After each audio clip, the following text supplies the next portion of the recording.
Caracol Radio.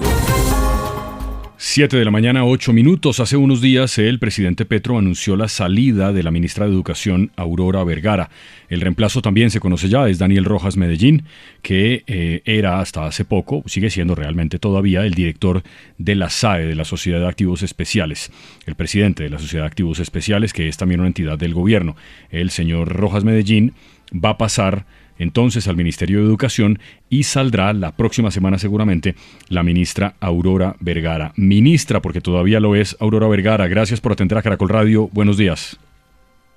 Muy buenos días, Jorge, Juan, Alfonso, a toda la mesa de trabajo y a la audiencia de Caracol Radio. Muy buenos días y gracias por este espacio para conversar. No, por favor, ministra, usted por atendernos. ¿La tomó por sorpresa la salida, el anuncio del presidente, ministra, o después de todo lo que había pasado en las últimas semanas, en un escenario político que no ha sido fácil para nadie, usted más o menos lo veía venir? El país ya tenía unos anuncios previos de acuerdo a la información que el presidente había anunciado en su última visita internacional y también las publicaciones que habían hecho los medios de comunicación. Entonces, varios sectores teníamos un mensaje previo que era importante preparar la transición de equipos y garantizar que estos dos últimos años de gobierno contaran con otros equipos para avanzar la misión que el gobierno nos encomendó. Ministra, usted justamente dice que hay un trabajo que alcanzó a hacer en las últimas semanas para la transición del encargado de esa cartera. Usted empieza un empalme con Daniel Rojas el lunes, pero hay un ambiente pues sumamente enrarecido con Daniel Rojas por sus actuaciones en la SAE, que lo tienen incluso en un arresto impugnado, más las cosas que él ha venido publicando en los últimos años en redes sociales. ¿Cómo va a estar entonces ese empalme? ¿Cómo está ese ambiente de empalme en esas condiciones, ministra? El ambiente del empalme de educación está marcado por una coyuntura, y es que estamos en la transición de semestre en las universidades. Y estos 2 años de gobierno ha permitido abrir una serie de oportunidades en educación que queremos posicionar como el principal mensaje de esta transición. En el sector de educación, el Plan Nacional de Desarrollo estableció que acceder a educación de calidad no puede seguir siendo un privilegio en Colombia para nadie. Y por eso lanzamos una política de gratuidad que llamamos Puedo Estudiar. Lo primero que va a pasar en el marco del empalme es que vamos a revisar cómo se está avanzando con estas metas para que los jóvenes y las familias que justo en este periodo de transición de semestre están buscando oportunidades de educación puedan decir que encuentran una ruta de acceso gratuito a estudiar en las universidades. Entonces ese es un primer punto que vamos a abordar.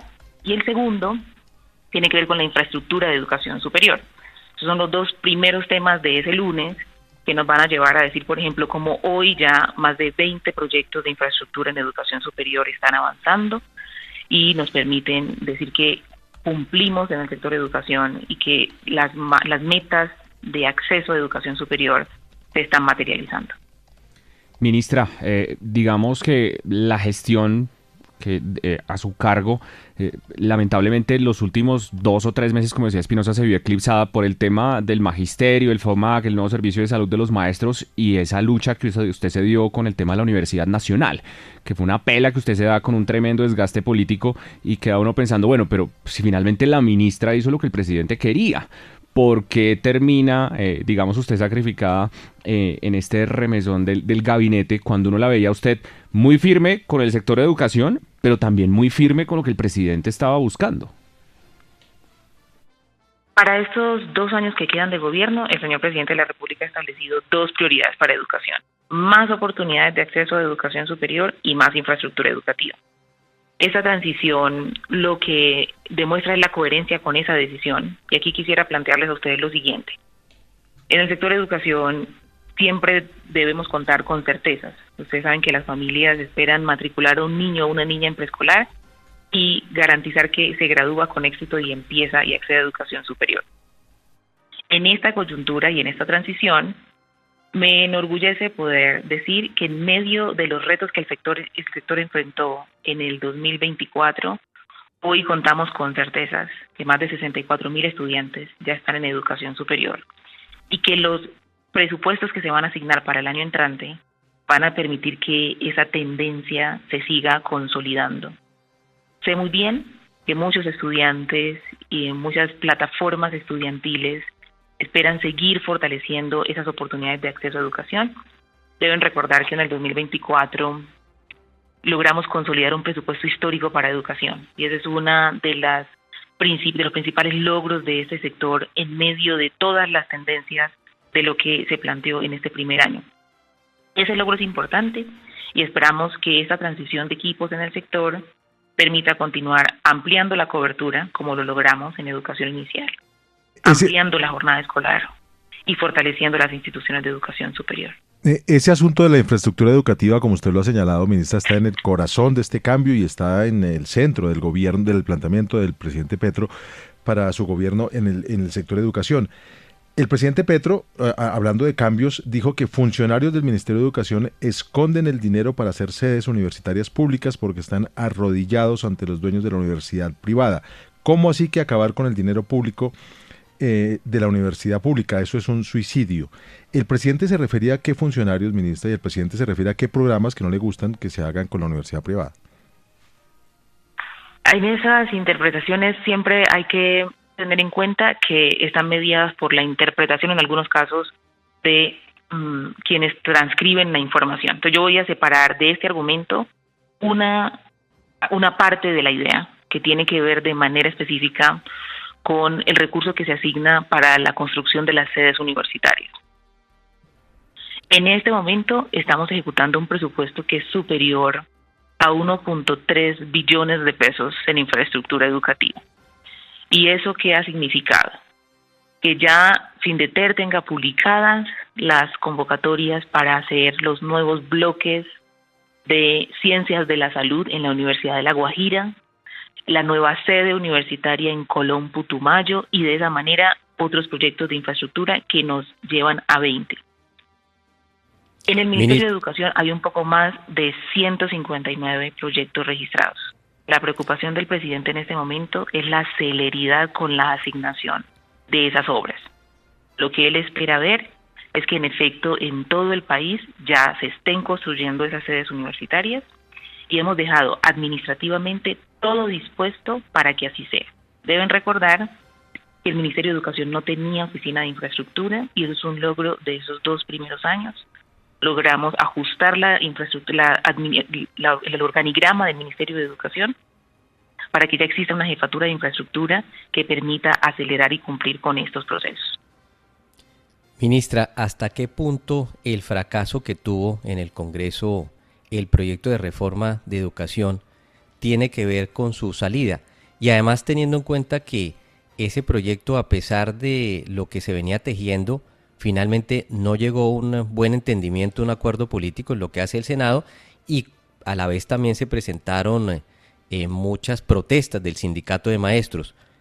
¿Usted cree que está ligado ese aspecto en particular del fracaso de esa reforma de la educación en lo que fue esa determinación presidencial para culminar en su salida del ministerio?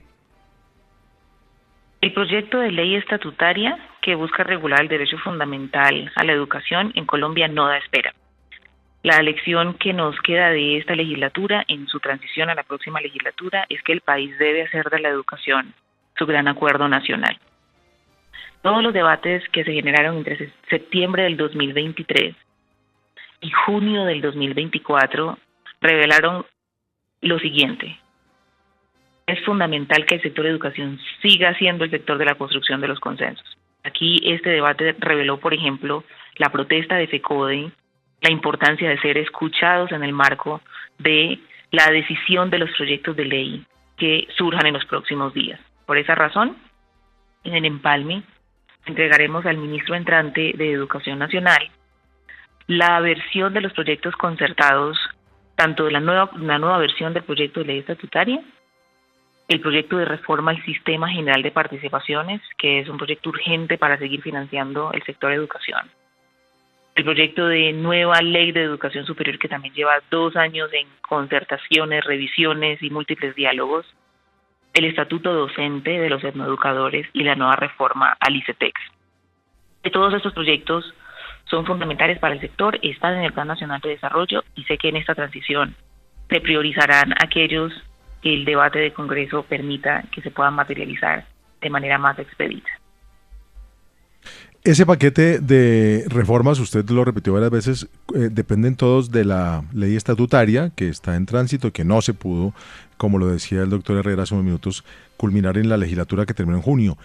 ¿Usted cree que hay, de pronto con su salida, con el empalme que se haga, hay un mejor ambiente para que pase el proyecto de ley estatutaria y después pueda venir el paquete legislativo que usted acaba de recordarnos? Sí, yo creo que la próxima legislatura tiene una particularidad. Al ya tener el país otros proyectos de educación en discusión, se le quita un poco la presión al proyecto de ley estatutaria, porque parte de mi gestión como ministra de Educación en el Congreso fue siempre insistir que un proyecto de ley estatutaria, un proyecto de carácter estatutario, lo que hace es reconocer derechos. Como no estaban los otros proyectos en discusión, muchos congresistas consideraron que en este proyecto de ley debían integrar muchísimos aspectos. Entonces, por ejemplo, el de la evaluación docente, que es propio de un proyecto de ley de carácter ordinario. Eso fue algo en el que insistí mucho y que hacia el final se demostró la importancia de separar los proyectos ordinarios de los proyectos estatutarios. Entonces, creemos que ahora con un país que tiene en el panorama todos estos ajustes legislativos, podrá la ley estatutaria tener un poco menos de presión política y considerar que es parte de saldar una deuda histórica. Para quienes nos escuchan y por primera vez escuchan hablar de un proyecto de ley estatutaria, este proyecto de educación lo que hace es saldar una deuda que desde 1994 tiene el país con el sector educación. En la ley 115 del 94 se estableció que regular el derecho fundamental a la educación necesitaba un proyecto de ley de carácter estatutario.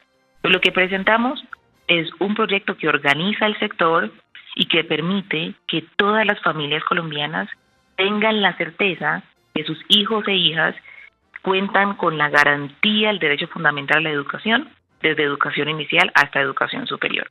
Es un proyecto que no da espera y que el país ya sabe que se necesita votar para articularlo con todos los demás proyectos ordinarios. Ministra, usted ha sido en esta entrevista, como es siempre, muy educada, muy diplomática y, digamos, con un tono muy tranquilo para explicar cosas que a veces por su naturaleza son complejas. Nada de esto es sencillo, tiene muchos matices. Pero la verdad, ministra, es que a uno le da la sensación desde acá de que a usted la dejaron sola. Y le voy a decir yo por qué le estoy diciendo eso. Porque parecería que la única persona que ha pagado los platos por el desastre que resultó siendo el asunto del FOMAC, a pesar de las advertencias que se hicieron, pues fue usted, porque al ministro de Salud nada le ha pasado, él simplemente dijo que él con eso no tuvo nada que ver y se sacudió de la chaqueta que usa ese problema. Y la que ha tenido que salir a explicar y salir además del gabinete es usted. ¿Siente que la dejaron sola? Aquí yo quisiera plantearles a ustedes lo siguiente para poder entender la transición del modelo de salud. Entonces, lo primero es separar la concertación que se hizo para transitar el modelo y la puesta en marcha del modelo. Entonces, si separamos estos dos, debemos comprender lo siguiente. El magisterio colombiano, FECODE, ha solicitado por muchos años que el modelo de salud les atienda en condiciones de dignidad, porque llevan 3 décadas con un modelo de atención en salud que les ha dejado en condiciones muy precarias. Por ejemplo, los niños y las niñas de los maestros y maestras tienen los niveles de desnutrición más altos y eso no puede ocurrir en el país. Lo primero que ocurrió en la transición fue concertar un modelo que quedó consignado en el Acuerdo 03 del 2024. Si escuchan con detenimiento todas las declaraciones de FECODE, ellos defienden ese acuerdo como lo que representa el modelo de atención que esperan para ellos y sus familias. No, eso lo logramos concertar. Pero espera un minutico, antes de pasar allá. Pero es que, ministra, yo le entiendo eso. Yo entiendo que las intenciones eran loables. Todos sabíamos, y lo dijimos múltiples veces, que el magisterio merecía una salud digna, porque no tenía una, y que ese es un problema que ustedes en el gobierno heredaron. Pero lo cierto, porque como dicen los hechos son tosudos, es que eso resultó muy mal, muy mal. Entonces voy para lo siguiente, para explicar a continuación la operación. La ley del 89 en la que está amparada el FOMAC establece que debe ser operada por la fiducia más grande que tenga el país en ese momento. Y la empresa la fiduciaria. Y en ese momento la entidad que cumple con los requisitos de ley en la fiduprevisora. Entonces ahora lo que debe ocurrir es que esta entidad debe cumplir administrativamente y fortalecerse con los recursos que recibe de la nación, porque es una inversión que supera los 15 billones de pesos, y responder adecuadamente con los contratos. Las entidades que entre mayo y julio no han atendido de manera adecuada, el comité directivo ya aprobó todos los trámites administrativos para que puedan ser sancionadas. Y como ocurrirá, por ejemplo, en el Consejo Directivo del día de hoy, todas esas entidades que no han anexado información correspondiente, que no han atendido a las personas y a las familias en condiciones de dignidad, deben salir de la operación de ese modelo. Y, como se hizo en la última semana, se abrió una nueva convocatoria para entidades prestadoras de servicios de salud o entidades que dispensen medicamentos en condiciones de dignidad. Entonces, toda la operación del modelo de salud necesita funcionar bien porque cuenta con los recursos de la nación para que eso funcione bien, y la fiduprevisora debe fortalecerse para cumplir lo contratado. Pero no me contestó, ministra. Es que está muy diplomática. Sí, yo entiendo Demasiada que usted todavía educación, es la ministra, yo lo entiendo, pero es que... La no contestación parece confirmar la Parece situación que confirmar, tenemos. sí. La ministra la abandonaron después de hacer todo el trabajo que La pidió el abandonaron, gobierno y o sea, le terminó costando el cargo. La ministra Claro, y hizo lo miren que el otro presidente buen quería y punto. pues... Miren ¿no? el tono que utiliza la ministra saliente. Una ministra uno no de educada. acuerdo, Sí, ¿cierto? Es sin una duda. ministra pues ponderada, que hace pues la gala de ser ministra de Educación, y no el ministro entrante, que ciertamente, como algún otro opinador dijo, y le puso el título, es el ministro Gamín. Habrá que agradecerle el buen tono a la ministra Vergara con el que ella conduce el ministerio, a diferencia de lo que en principio se espera sea su sucesor. Yo insisto, ministra, yo no, la intención de esto no es de ninguna manera meterla pues a usted en un problema, y ese no es, por lo que veo, su carácter.